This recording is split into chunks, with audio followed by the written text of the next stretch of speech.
a guy named Mike Kennedy, who was a hell of a power lifter and a good linebacker at the University of Nebraska.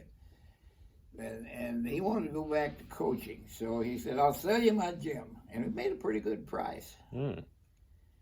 So I bought it. My affiliation with the game goes back to 1959 with the weightlifting. So it makes an old man feel good when somebody walks in the gym, no matter what their age, and appreciates what's in here, and then will use it to find out what they can really do, improve their own selves.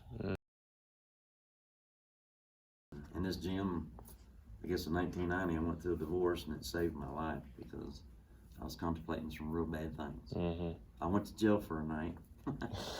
Then I came out here and actually just stayed all night, work out.